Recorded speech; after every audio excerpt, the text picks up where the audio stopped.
Salut Romain, ça va? Qu'est-ce que tu twerk? Non, je contrôle pas. Attends, comment c'est possible ça? Je me suis assis sur un truc rouillé. Et donc? Je crois que j'ai chopé le tétanus. Le...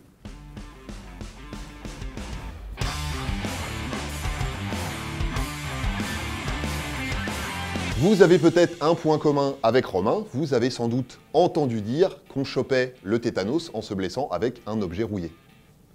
Et si ça se trouve, bah vous y avez cru. Normal, pas de honte à ça, pas de jugement, par contre c'est faux. C'est pas comme ça que ça se passe. Le tétanos, c'est une maladie provoquée par le Clostridium tetani ou bacille de Nicolaier, du nom du microbiologiste allemand qui l'a isolé et décrit en 1884.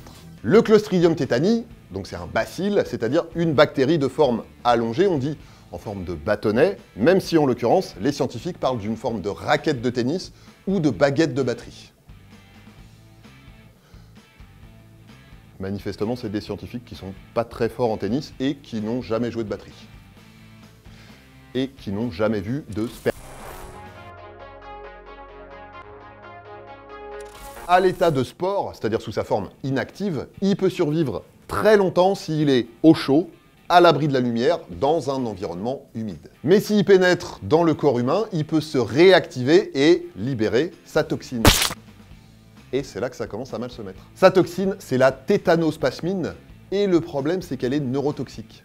C'est-à-dire qu'elle se fixe sur les neurones, elle finit par atteindre le système nerveux central, et là, elle fait n'importe. Ce qu'elle fait, c'est qu'elle empêche la libération de certains neurotransmetteurs, c'est-à-dire des substances chimiques qui agissent sur les neurones et qui activent ou qui empêchent certaines fonctions de l'organisme. Là, en l'occurrence, la tétanospasmine, elle perturbe l'action des neurones qui sont chargés de réguler les contractions des muscles.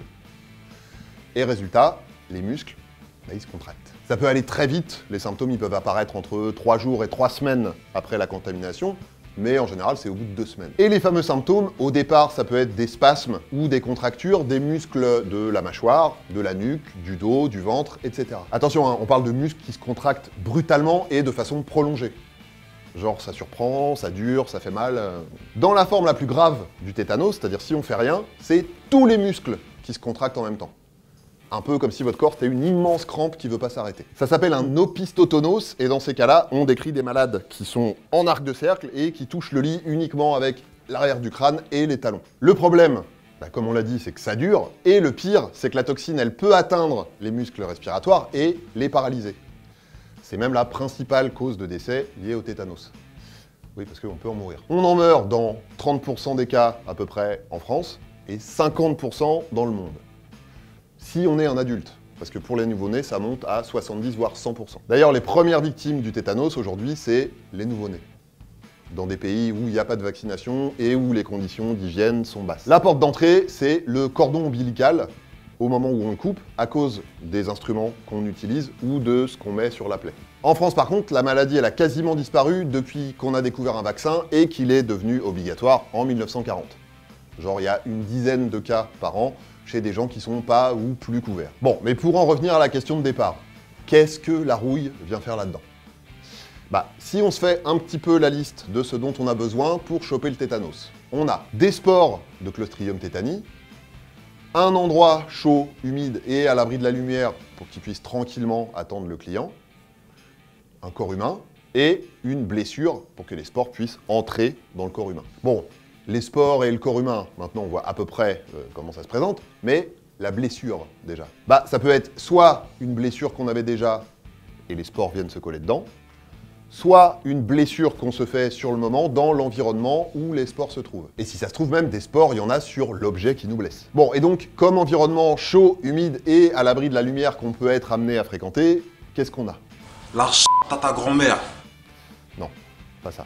Non, il y a la terre, par exemple. La terre. Alors, je dis par exemple, mais en vrai, c'est pas un exemple pris complètement au hasard, parce que il se trouve que dans la majorité des cas, c'est comme ça qu'on chope le tétanos, une plaie souillée par de la terre. Et c'est là que la rouille intervient. Admettons qu'on chope le tétanos en se coupant avec un objet en fer qui serait resté dans la terre un petit moment, avec l'humidité et tout. Comment il serait, cet objet en fer qui est resté dans la terre un petit moment, avec l'humidité et tout? bah il serait rouillé. Et comme c'était un cas de figure assez fréquent à l'époque où on chopait fréquemment le tétanos, bah les gens ils ont fait le raccourci entre la rouille et le tétanos. Mais en réalité, n'importe quel objet qui vous rentre dans la peau, il peut faire rentrer le Clostridium tetani avec lui.